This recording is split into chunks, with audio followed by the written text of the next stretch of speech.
So I was controversially anti-camo hat Okay. at the very beginning, which I probably shouldn't admit, but it's true.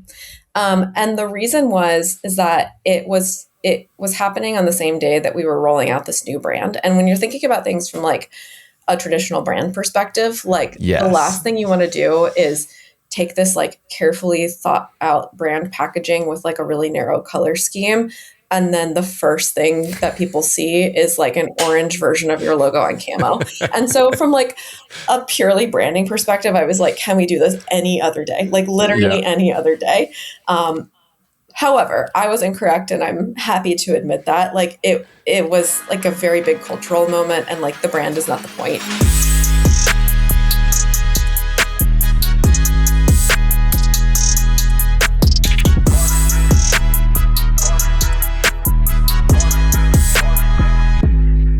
Hi, I'm Garret Brubaker, and this is the Creative Caucus. On today's episode, I'm joined by Kate Conway, who's a current creative consultant, a lot of alliteration there, and the former creative director for the Harris-Walz presidential campaign, where she led a 75-person team overseeing brand, social, and advertising across hundreds of millions of dollars in media spend. We talk about what it actually looks like to run creative on a presidential campaign, and not just any presidential campaign, but one that was so unconventional and so unexpected that we'll never see its like again.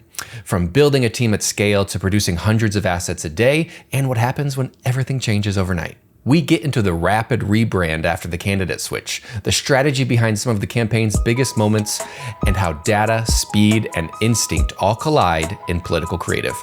Let's get into it.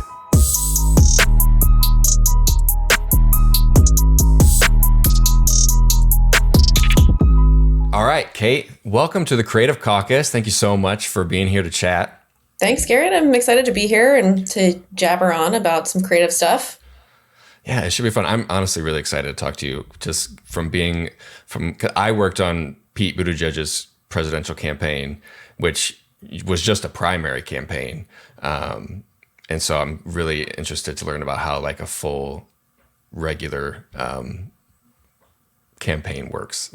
But I will say nothing about this campaign was regular. Nothing about the Harris-Walz campaign, Biden-Harris, Harris-Walz campaign was regular.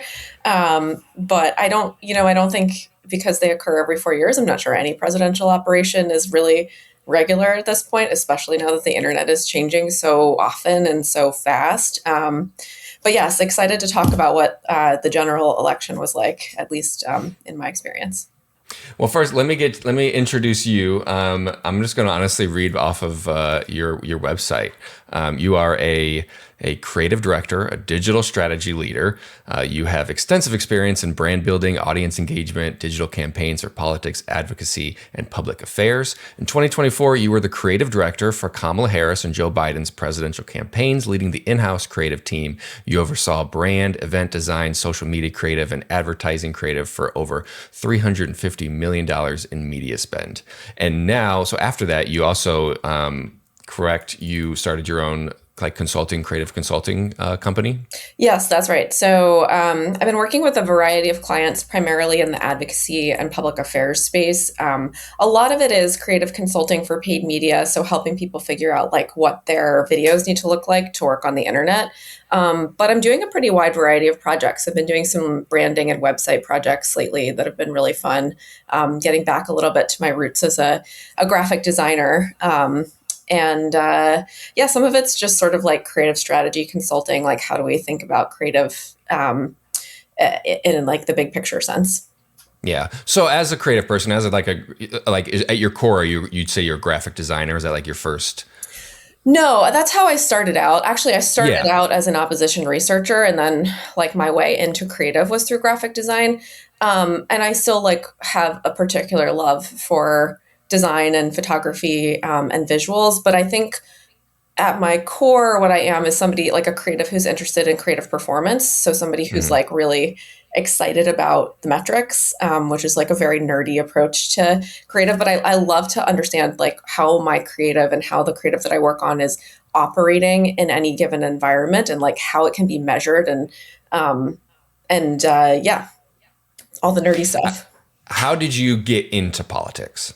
I got into politics. My very first internship was at Media Matters, which it's a 501c3, a nonprofit, but it's got a political bent to it. Its objective at the time that I worked there, and I think probably still, is to monitor the way that the media is talking about and presenting certain issues to hold it accountable for bias and for misinformation.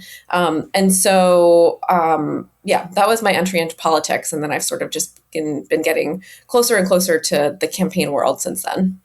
Was politics something that you were kind of like always interested in, or like when you started at Media Matters, did you just kind of dive in head first? I've always been interested in politics in a way that I think like most Americans are interested in politics, which is like I cared about how it impacted my life, but I wasn't until I started working at Media Matters, and then particularly when I moved to American Bridge and the DCCC later in my career, that's when I sort of became interested in politics as a career and like the business of politics.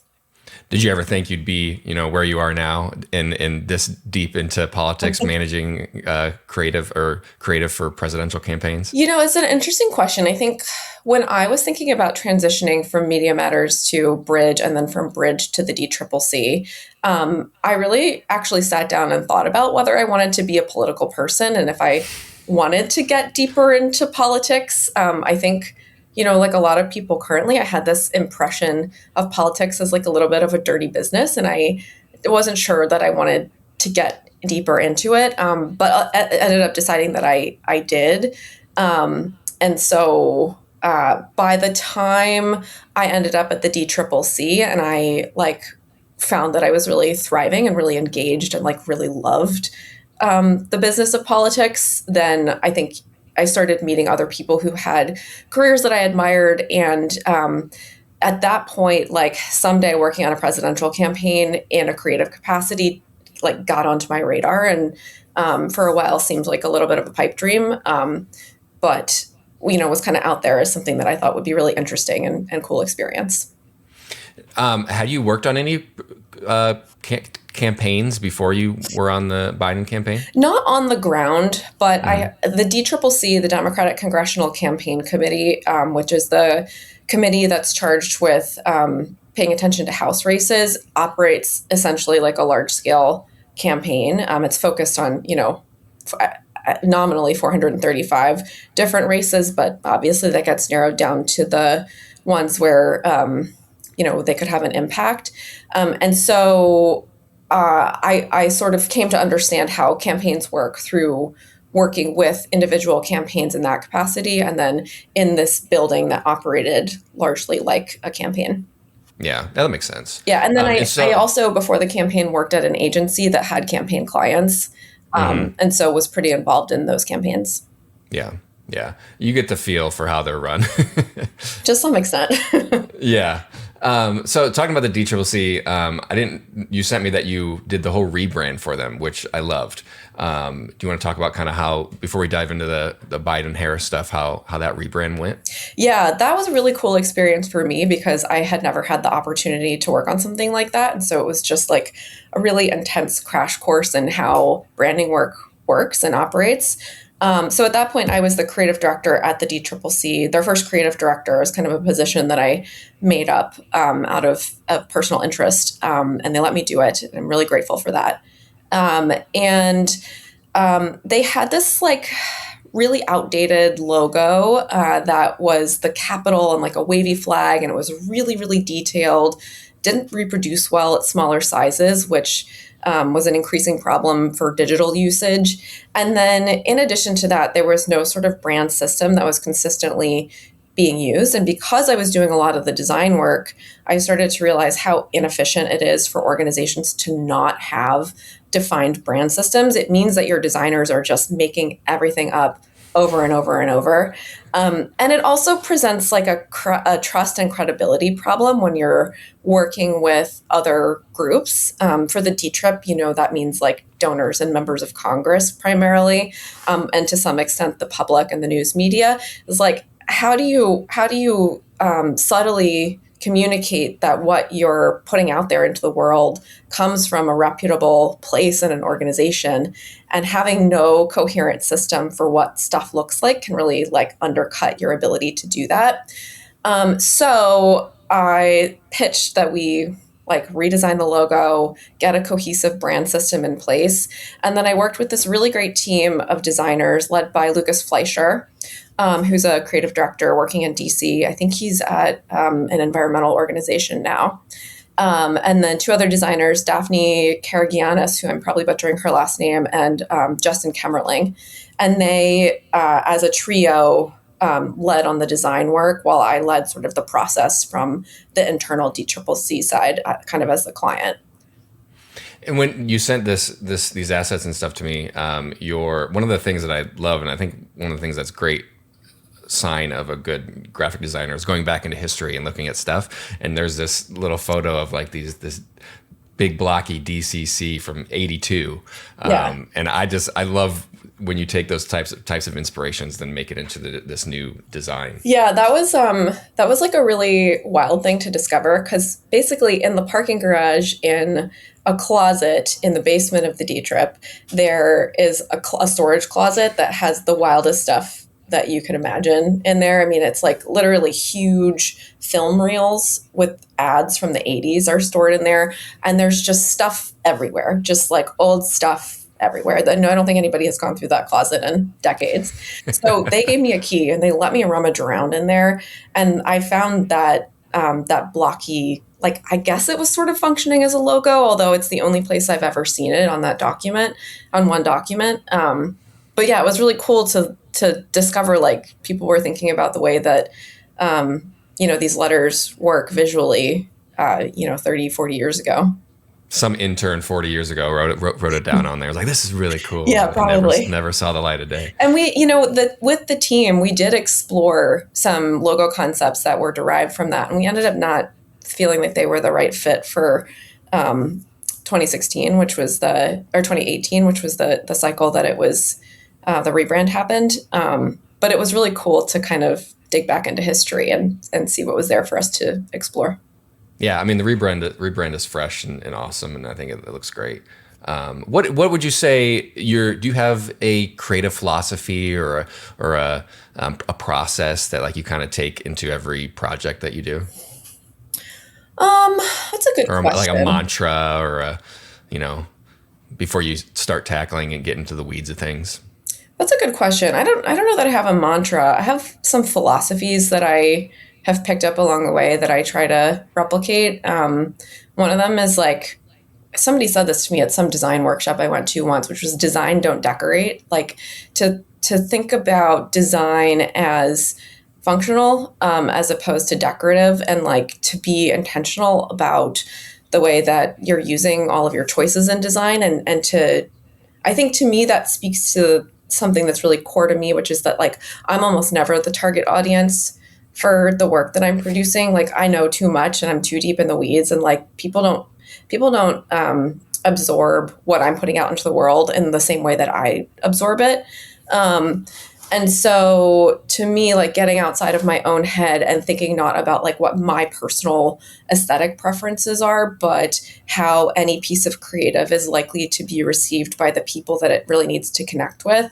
That's something that's like always in my mind. Yeah, you always have to remind yourself, like, I'm in a bubble. Yes, deep in the bubble. Yes. Okay, so moving into the campaign, how did I'm curious as like how the hiring process went. Like, how did you become the creative director? Yeah, I mean, I think like a lot of things in this town, the proverbial town of politics, it was all about networking. I found a person who I was pretty sure was going to start doing some hiring on the campaign. And I told them that I really wanted to work on the campaign and I was willing to move to Wilmington. And then I went through a bunch of mostly pretty informal interviews. And then I was offered the job. And I don't have a lot of insight into what like the rest of the hiring process was like who else was under consideration. But from my end, it was pretty informal. And so you started on, and then like, what's the structure like? So did you have to build out the whole team? Yes. So I started in, I think, the end of February, beginning of March of 2024, which is late Hmm. for a director level to start. And by election day, the creative team was 75 people. So we like immediately launched into a hiring sprint, and sort of never stopped. Like we were hiring people up to maybe 6 weeks, maybe even 4 weeks before the election. Um, and that was really tough. And actually, I think one of my top recommendations for whoever gets to do this next cycle is to start things a little bit earlier. Obviously budget dependent. But yes, there was a team structure, a suggested team structure that was handed to me based on the way things had functioned in 2020, and I kind of adapted from there. And I made two key hires early on, a design director and a video director, and then those people oversaw the hiring for their respective teams. Hmm. So that'd be more like the stills graphic side of things, and then the video side of things. You helped manage both of those. Yeah, that's right. And then we had a third arm of the creative team, which was the road photography and videography team. So all the photographers and videographers and a couple editors as well by the end who were following whichever principle. By the end it was not only the vice president Kamala Harris, but also Doug Emhoff, Hmm. Tim Walz, and Tim Walz's wife as well. Um, so a lot of people just kind of out there capturing as much organic content as we could in order to feed into our organic social program and into our advertising program. What is the role of a creative director on a presidential campaign? What a good question. um, Besides everything. a little bit of everything. I think when things are functioning well, the role is to understand the broadest version of the campaign strategy, and to be able to give good direction to the people who are executing so that things operate efficiently, things operate strategically. We're generating enough creative ideas that stuff can get tested. But to kind of hold as much of the big picture strategy as possible in your head, and then also understand creative process and be the link between those two things. Yeah. Did everything flow through you, or like as far as approvals and like everything? Like if I go look at a graphic online, did you stamp off on that? Not necessarily. Some stuff was, I tried to remove myself from the approvals process wherever I could, Hmm. because on any given day, the campaign was probably generating like hundreds of pieces of creative. And so, a good example is our performance media program, the fundraising, advertising, and acquisition advertising, where mostly this happens on Facebook and Instagram. You put out graphics and then see which ones people will click on to donate.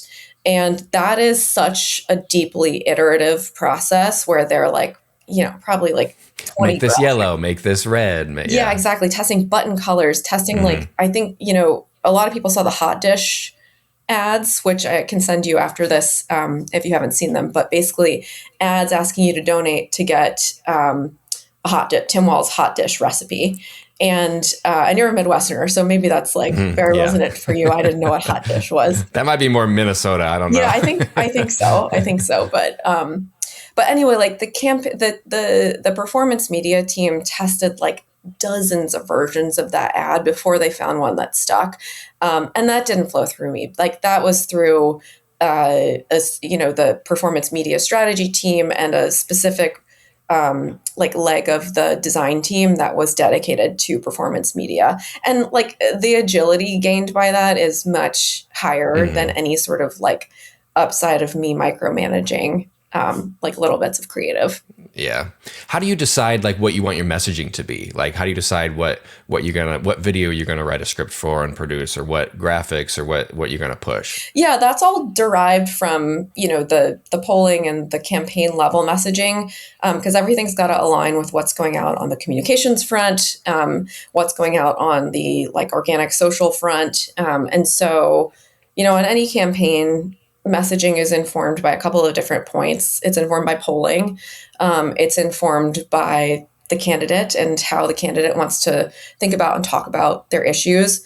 And it's informed by the news cycle and the zeitgeist and what feels relevant and resonant in any given moment. And so, all three of those things folded into what we were thinking about and talking about, and what the creative that we were developing. So, it would start with the polling information and then sort of get married up with what the candidates' positions, like defensible positions, were, and like what their policy history was. And then all of that would sort of get packaged into something that felt like it met the moment of the news cycle, or, was kind of like the message that we needed out there. A lot of that by the end was economic messaging. And so, and we did actually end up being able to move the needle on economic messaging to somewhat by the end of things. But yeah. Just a side question, was everybody in Delaware? Was it like, did you guys have like a hub building and everything there? So it wasn't still like, the COVID campaign where everybody was remote? That's right. We had the vast majority of the creative team and the whole campaign team moved to Delaware. Yeah. Okay. It's probably nice. That's the best way to do it. I can't imagine doing like a whole remote campaign.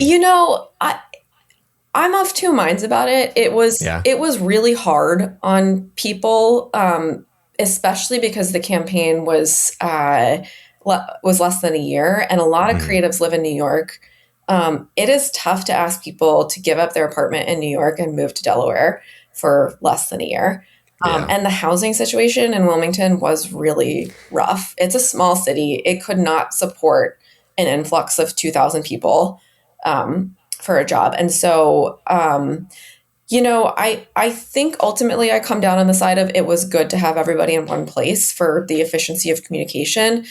But there's also people, like really talented people, that we like missed out on having because they couldn't move. Yeah, that's a good point. Yeah, it's a give and take. Okay, so now I'm sure the thing that you've talked ad hoc about is the week and a half, the 2 weeks where, the whole campaign changed. So will you give me just a quick like overview of how that week and a half, 2 weeks went? Yes. I had to consult my notes because so much happened that I think I just blocked out a lot of it. But we had no advance warning. Like nobody at my level, at least on the campaign, had any like confirmation that this candidate switch was happening. And so I think it was a Sunday at like 2 p.m., something like that. We all learned about it on Twitter, learned that Joe Biden was dropping out of the race. And I think like it's very easy to forget when we're looking back at things.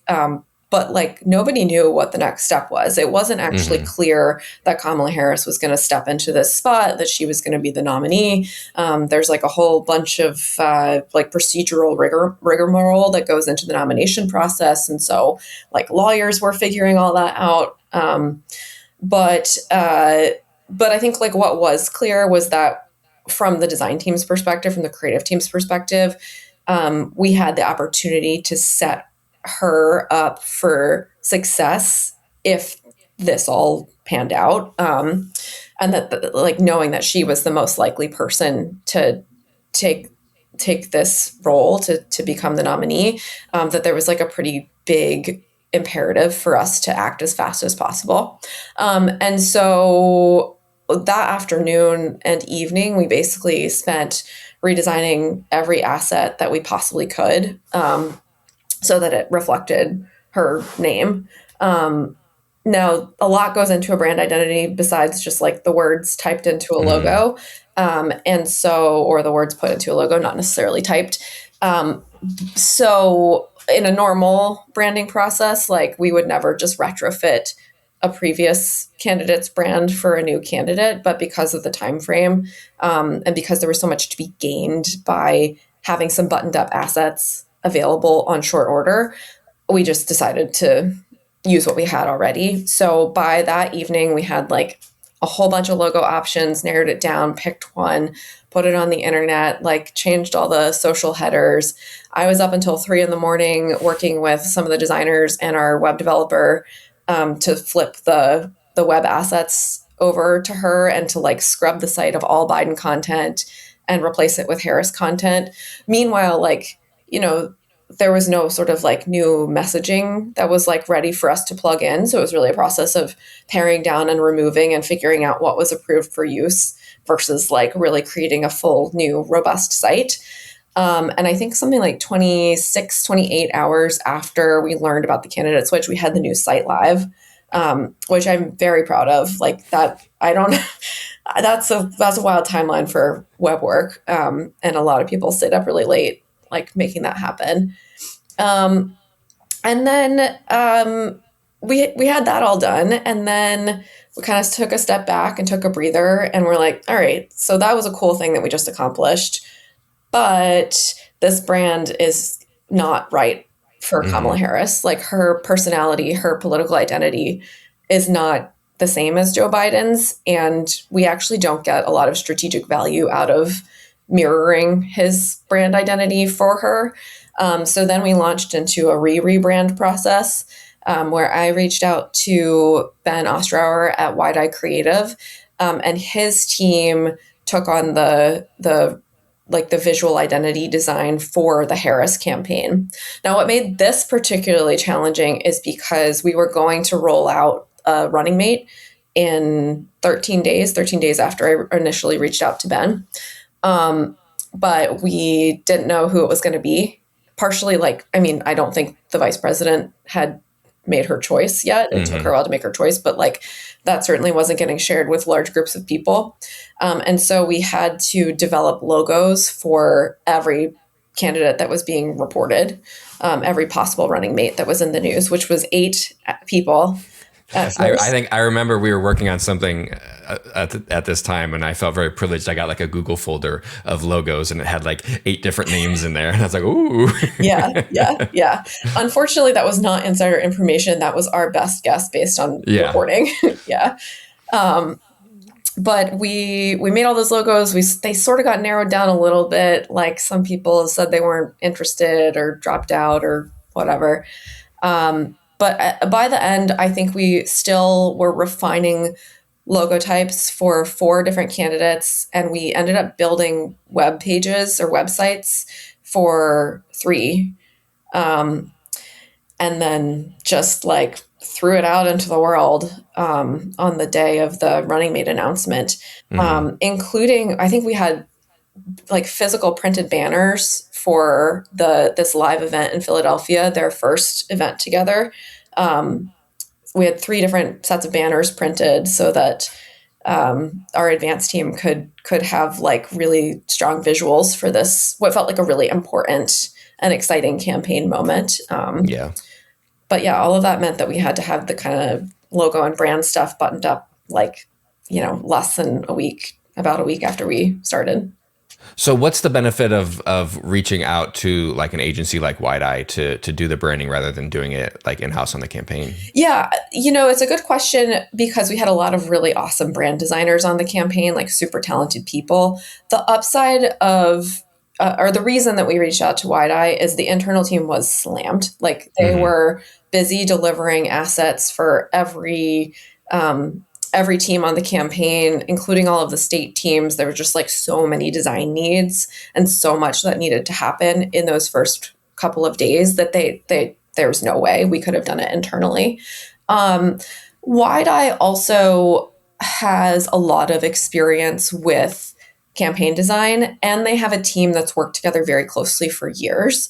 And so, there's a lot of upside to getting a team of people that knows how to work together and sort of like has a shorthand of communication and knows like who's good at what.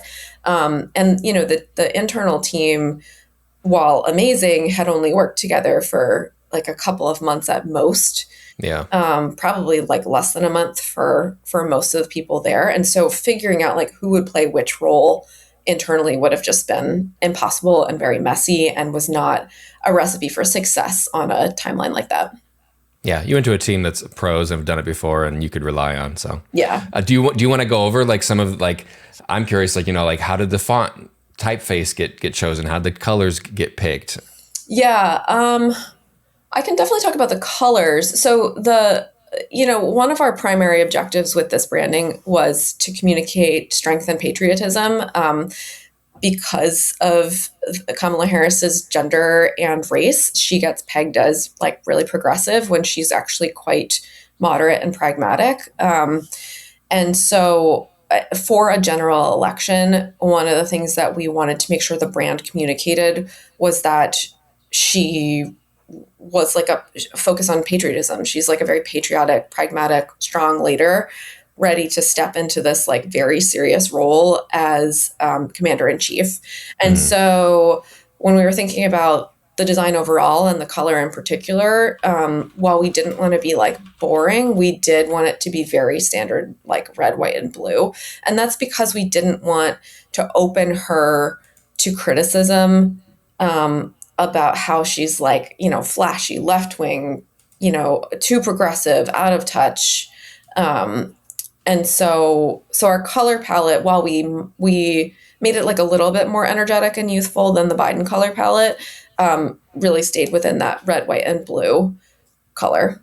Yeah. Was it intentional to keep the typeface similar to kind of her 2020 primary run?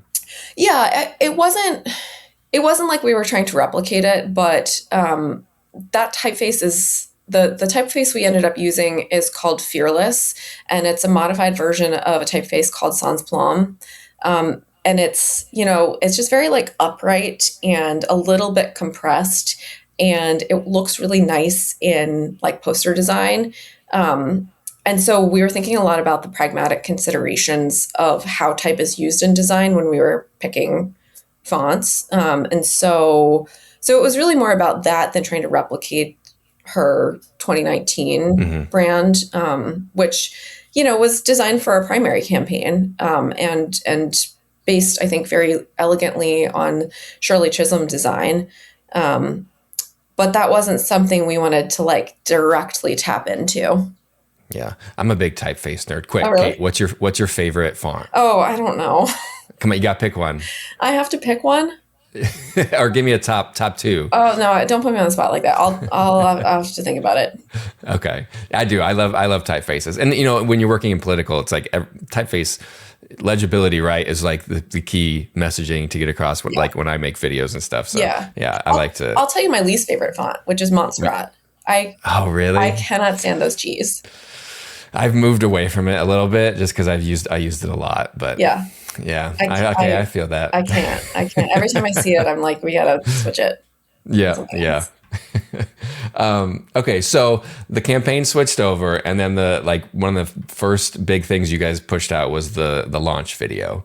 Walk me through kind of how that whole thing came about. That minute and 19-second video launched in the process. Yeah, this is an interesting one. So we knew she was coming into the office, and we knew we needed to make a video that kind of captured the moment and captured attention. And so we wrote a script, and we had to record it in the TV studio, or in the studio in the office. And we sent it to a really great editor, Eric Bravo.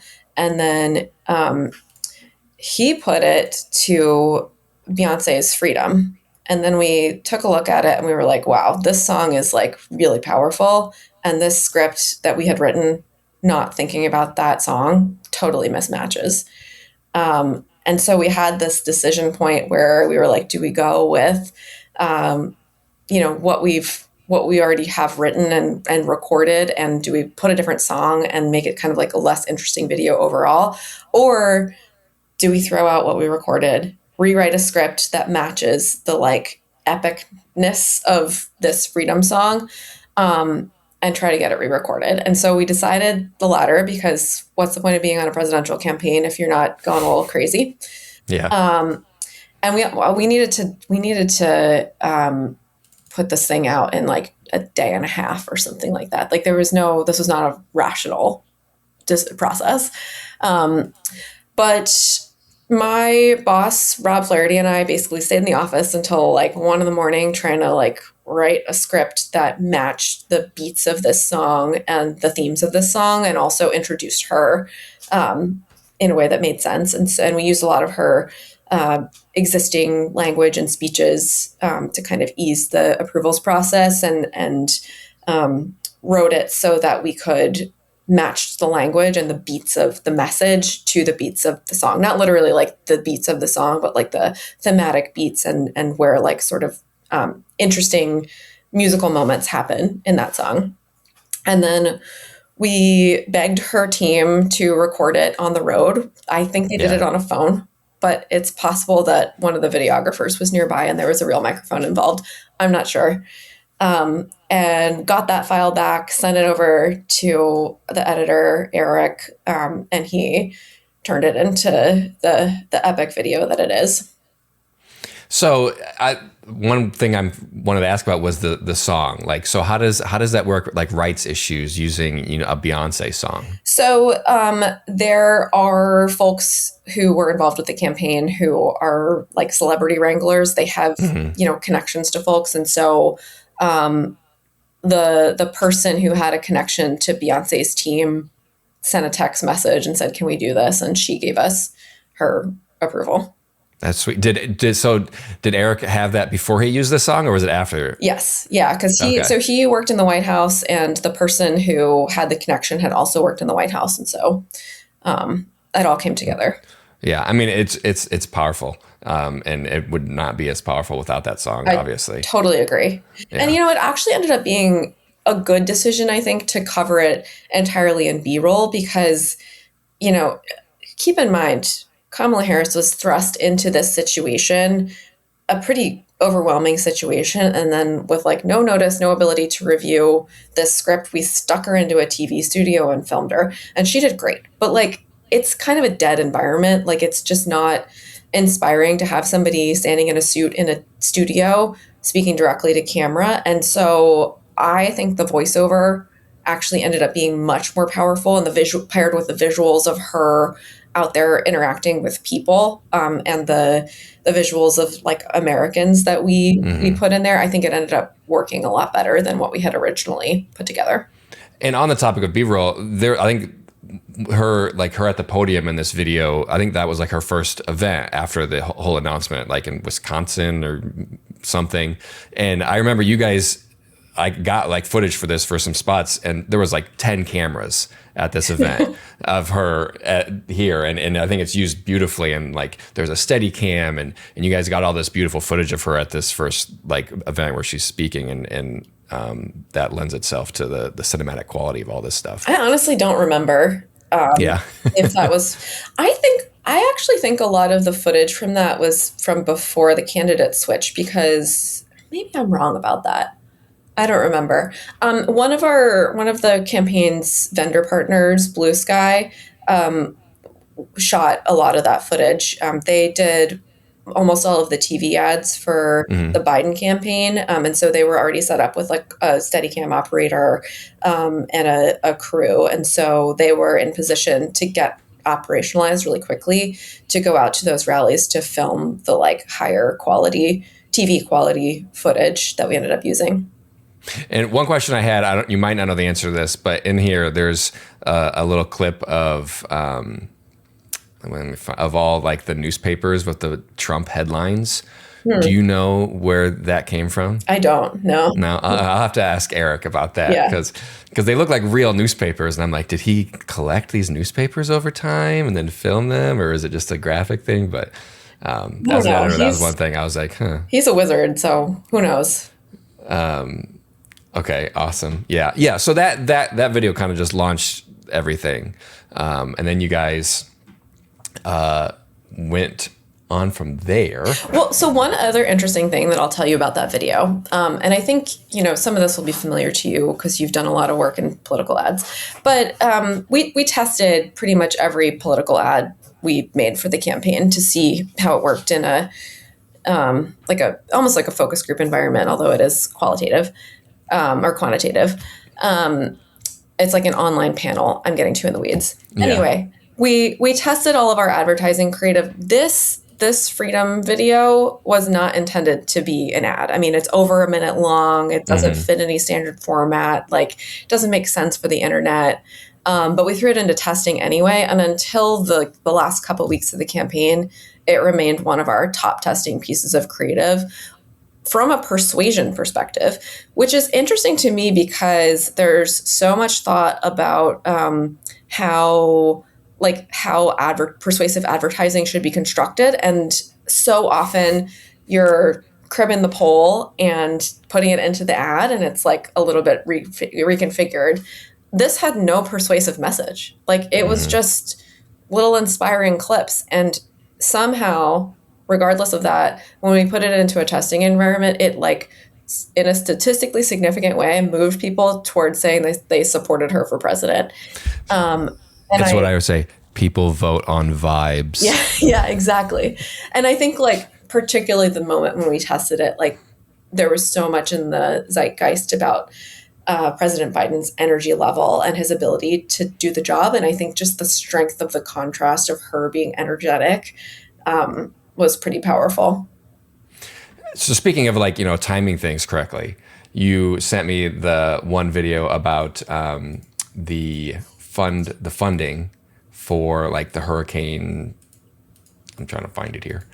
So hurricane. Yes, the safety and security ad. Yes, yeah. So Hurricane Helene hit, the Asheville area in North Carolina and then part of Georgia. And I think we had pre-recorded some folks who worked in the Trump administration talking about how he wanted to withhold disaster aid from California after wildfires because he thought they hadn't voted for him, and they had to, like, pull out a voting map to show him that the area of California that they were talking about was actually red. And so after the hurricane hit really quickly, we sent crews to the folks that we knew had the story to tell and recorded them telling it in, a little bit more of a pointed way, and threw that ad together. And that was one of the few ads that my team made that made it on TV, because I was primarily in charge of the digital creative, the digital advertising creative. There were a bunch of firms who did the TV ads. But it tested really, really well. And so we ended up running it in Georgia and North Carolina, where it was, like, really relevant.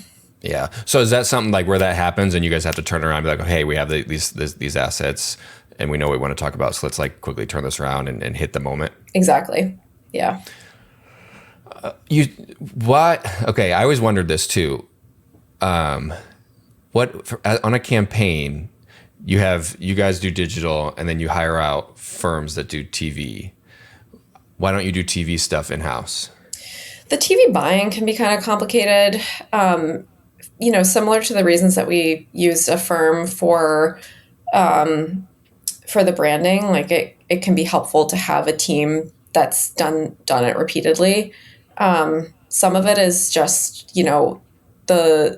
the legacy media firms, the TV firms, are at this point run by people who have been in politics for a really long time. And they function not just as people who are making videos, but also as, like, messaging and strategic advisors. And so, although digital has increased in the way it's used for advertising quite a bit, linear TV and connected TV are still really, really powerful. And a lot of media spend goes there.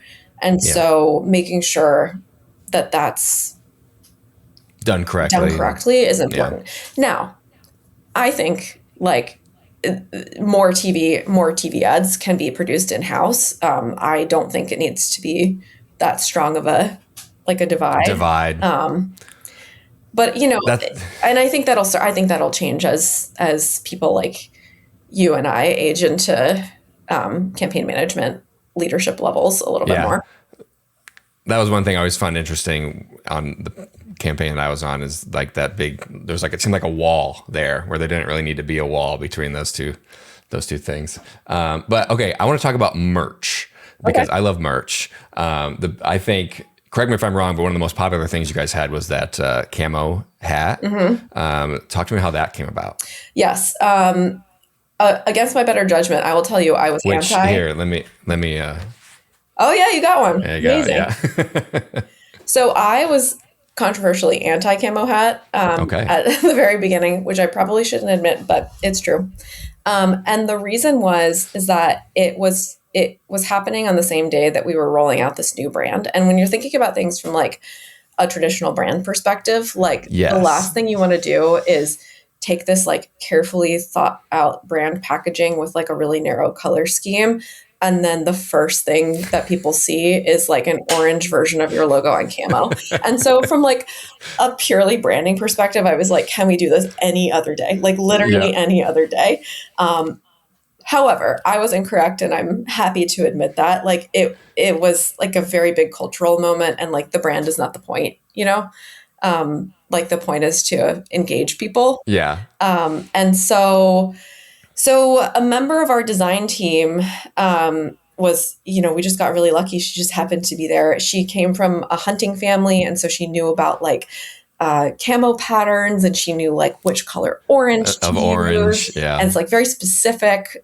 She was calling her mom, actually, who also did embroidery, to be like, what is the color number of the right orange that I need to like tell these embroidery shops to use. And then the event was in Philadelphia. We were in Wilmington. So my assistant and another assistant drove to Philadelphia and just went to embroidery shops and were like, do you have any camo hats? Can you embroider this logo in orange on it today? And they did that. They got like, I think they bought all the camo hats in Philly, which was like 6 and for that could do same day. And then they drove him to the event, and Tim Walz put it on his head. And then we had like the web store set up ready to go. And I think that hat raised $1 million in 24 hours. Even more like crazily, so camo patterns, I learned, very complicated, very few camo hats made in the US, which is a consideration for Democratic campaigns in America, maybe not for Republicans. And camo patterns are copyrighted. So it's very tricky to like find, US made, union made camo hats that you can use in a campaign setting.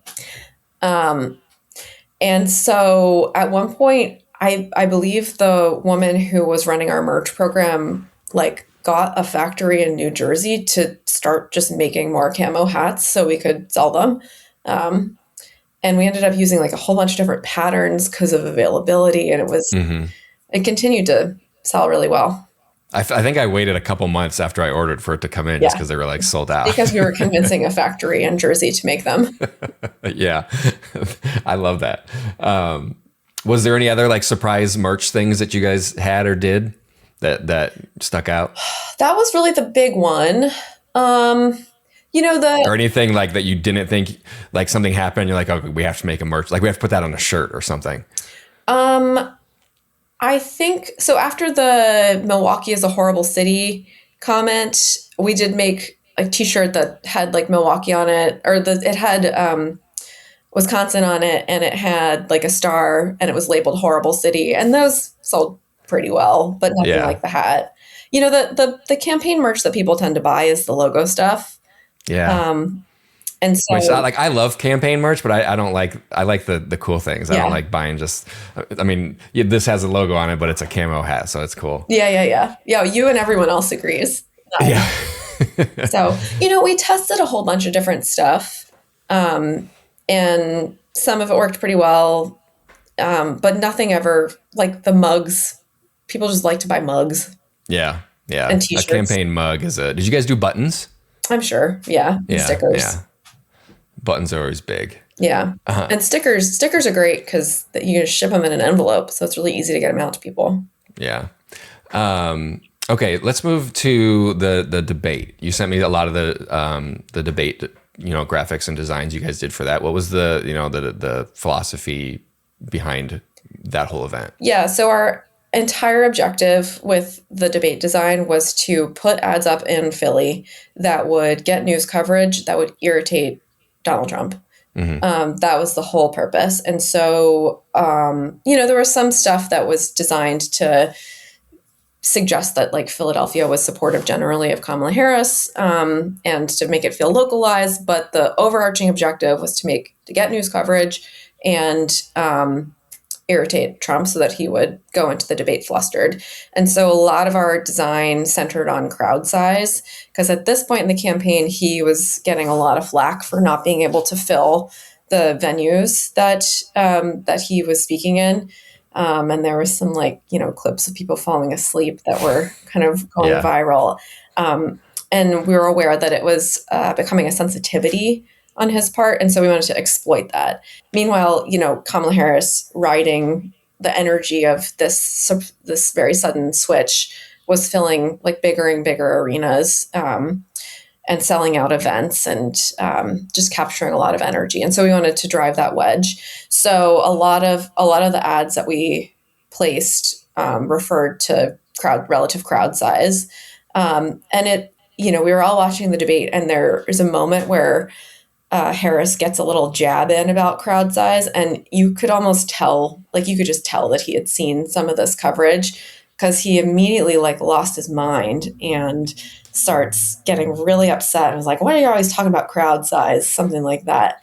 And so, and I think it's subtle because she did pretty well for the whole debate, but there's a little shift when that happens where he loses his cool and she gains a bunch of confidence.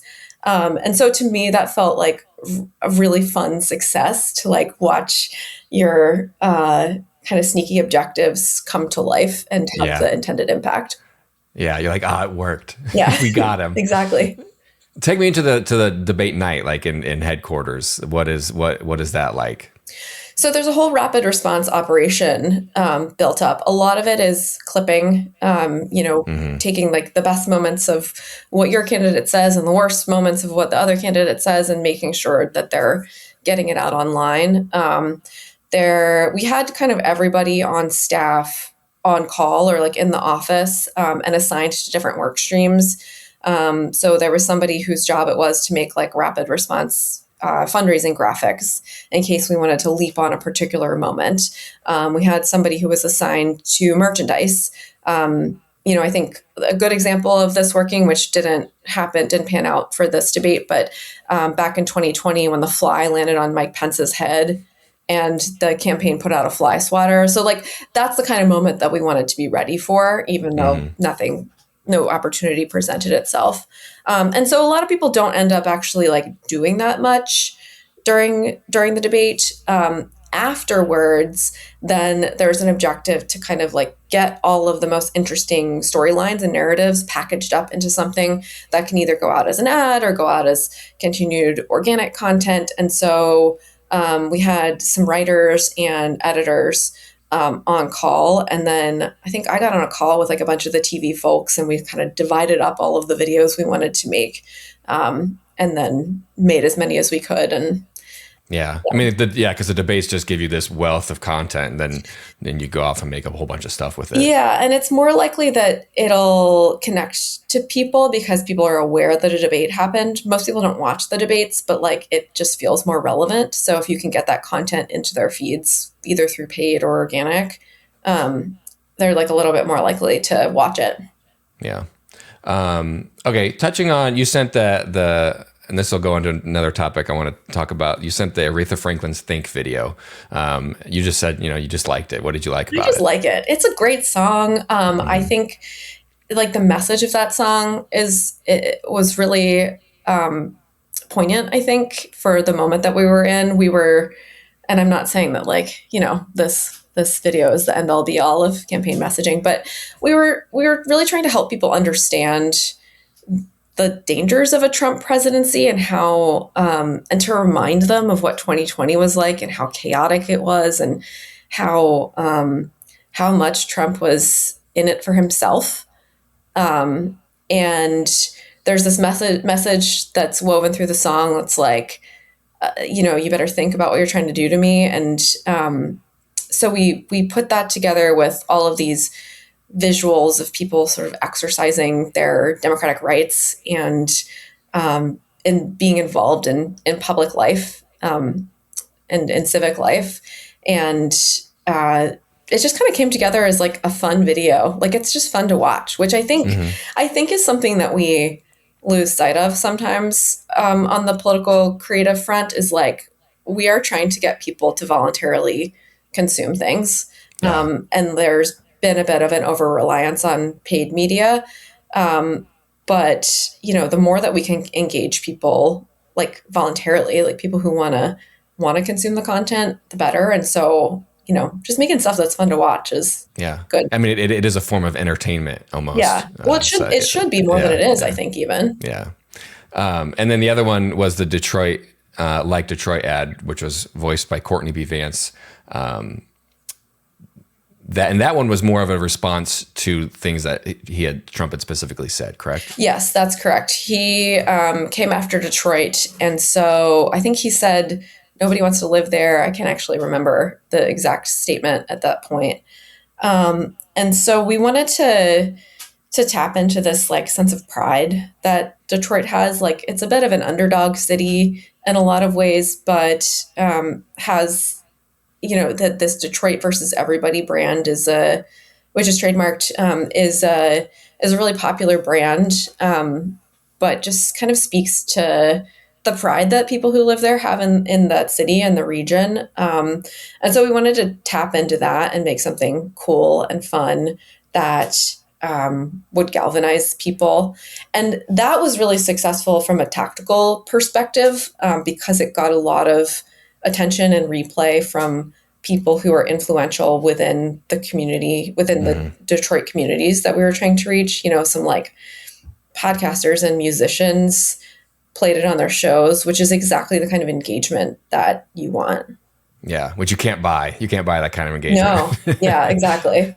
And so that one was popular enough that I think we did like a Milwaukee version and like a New Jersey, maybe. There's one or two. Puerto Rico too. Didn't we do a Puerto Rico one? We did a Philly one. Or Philly. Yeah. Maybe that's what I'm thinking of. Another P city. So we did a couple of those with those other. I remember we were going to do the Milwaukee one, and it was Doc Rivers' voiceover, and it was like he did it in a car and it got compressed so bad. And I think we ended up like scrapping the whole voiceover for that and just did somebody else. Yeah, I think that's right. Yeah. I don't remember who we used. Jumping off of that, you used an actor from Detroit, Courtney Vance, to do the voiceover for that. And I'm curious as how working with like big celebrities is on a campaign. And like, I think you guys had like a Brad Pitt voiced over commercial or something. Maybe I might be thinking of something else. I don't remember the Brad Pitt voiceover, although it's certainly possible that it happened. But we had, Ben Stiller did some ads for us. Will Ferrell did some ads for us. Molly Shannon did a huge thing for us for the, what is it? The Catholic dinner, the Al something dinner. I'm blanking on it. But the one that's like bipartisan, like both candidates usually go. Molly Shannon did something for that with us. By the time celebrities are getting involved at that level, like it's really great because, there's like a big difference between working with a really experienced professional actor and somebody that a campaign can usually afford to pay. You're usually like being a little scrappy. But when these like really accomplished professional folks want to come in and do stuff for you and they have a sense of comedic timing, I mean, you can just do stuff and carry stuff off that it would be really hard to do otherwise. And so the folks that come in with a real spirit of collaboration, and I'd say all three of the people that I just mentioned had this like amazing spirit of collaboration. It's so wonderful. Then there's like the cohort of celebrities who they want to be helpful, but what they want is to record a video that you put on your channels. Whereas like the biggest upside of using a celebrity is to reach the people who already care about them and their platforms. But folks are often quite reluctant to put political content on their own channels, and becomes a little bit of a catch-22 because, like, people who are already engaged with the campaigns channels aren't necessarily like the most persuadable audiences. Like they Yeah, tend to be yeah. kind of with you. But if you have somebody like speaking from the heart about why they're supporting your candidate and it's on their own channels to their fans, that has a lot more power. But it's hard to convince people to do that. So when you have a guy like Ben Stiller, does he like offer his services up to the campaign, or are you guys like, hey, we have this idea that I think Ben Stiller would be great. Let's see if we can reach out to him. I think it was more the latter. I think we were trying to create some GOTV content, and we were like, it's just got to be funny. Like it has to be funny and interesting. And so I don't remember exactly how Ben Stiller came to be. I assume the producer who was in charge of this worked with our celebrity wranglers and tried to figure out like who was available and interested. Um, and then he was actually awesome because the folks that we had on the campaign were not comedy writers. We were trying our best, but like, there's some experience and skill that goes into that. And he ended up helping us like come up with some of the punchlines. Like we were trying to make personalized content for all of our swing states to be like, hey, Wisconsin, go vote. And like all we could come up with was like cheese, Yeah. and so At this point, your brain is fried, and you're just like Wisconsin fried. cheese. We're like, what are our states? What do they like? So he, with his fresh brain and his comedic sensibilities, like helped us come up with some punchlines. And then we were going to hire a professional director because we were like, wow, like this engagement really merits some, professional oversight, not, a 25-year-old who just learned how to do this. And then he was like, no, I'll direct myself. And we were like, yeah, because he's a director, right? Yeah. So, and it turned out great. Like they're awesome. And one of the footage of that, one of like the dodgeball gets thrown at his head or whatever, exactly. And one of the like the takes in between the PA or whatever like tossed at his head, and he turned, he's like, no, you can really just like throw the ball at my head. Yeah. That was one I wish I could have traveled for. Yeah. Did you get to meet like anybody that really stuck out to you? The one I spent the most time with was Molly Shannon, who was just lovely. I went down to participate in the filming of the video we were working on with her, and she was just awesome. Just such a lovely human. I met a bunch of people at convention too. I spent the whole of convention in a basement studio trying to convince celebrities to record fundraising videos. So I met a bunch of interesting people then. Yeah. Okay. I mean, that's kind of all the specific things I wanted to go over as far as, designs and videos and stuff, kind of wrapping the whole campaign up. Do you have is there anything you would do differently next time? Oh, I would do so much differently. Yeah. I have this like neurotic document that I kept, that's just notes about what I would do differently. And, you don't know what you don't know. And as I was going through this year, it was just driving me a little insane. I was like, oh, if I had known this 6 months ago, I would have done this differently. And so I wrote basically like a creative team campaign plan for myself. That's like, staffing plans and like budgeting strategies and like who to hire when. And like I would structure the team really differently. And I would like hire people at different times and, hire different roles. Like we didn't have enough editors on staff. Like we should have hired more editors.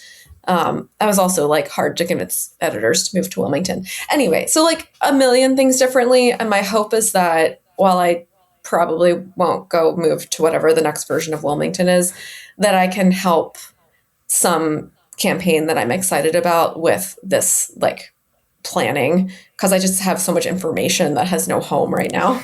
Yes. I've learned use me. I've learned so much. Yeah. And I think I'm hopeful that like by the time we get to the general election, like that'll be pretty relevant because, the fact that these things only happen every 4 years means that it's been a while since someone has had like this specific experience that I've had. And so hopefully I can like really help somebody scale. Yeah. And so after the campaign, I mean, I don't want to get too bummerish here, but like, how did it feel? Like, I mean, it was terrible, yeah, but I also sort of saw it coming. yeah, I think for me personally, like 2016 was a really shocking outcome. Like I was shocked, but because that had already happened, you know, I wasn't shocked. It didn't, Donald Trump getting elected didn't like fundamentally change my understanding of American politics in the way that it did in 2016. Um, and so, you know, it was terrible. I mean, I spent a lot of time on this campaign thinking about all of the terrible things that were going to happen if he was president. And I was like, well, I guess that's what we're doing. And you know, a lot of it has panned out. We spent a lot of time talking about like threats to democracy. yeah. It's crazy. I see stuff pop up where people are like, "Hey, Kamala told you so," and like it's like old ads and stuff and quotes and everything that you made, and it's like that she warned people, and it's like, "Hey, yeah, it's happening right now." Yeah. But you know, I mean, we talked about this a lot internally on the creative team is like, so this all came out of polling, you know, like people put protecting democracy really, they rate it really highly. Like it is important to people. But then, and so we like tried it in a bunch of ads, but then like, do people really believe that? Like, is that a believable assertion that democracy is under threat? And I think for a lot of people, it's kind of hard to wrap your head around what that is and what that means, especially if you've lived in a country for your entire life where democracy has been pretty stable. Um, you know, it's like, I guess maybe we got a little lazy and a little comfortable. But the arguments about threats to democracy, I think, just like weren't sticky. They weren't Yeah. believable. So after the campaign, then talk me through the your decision to then start your own company.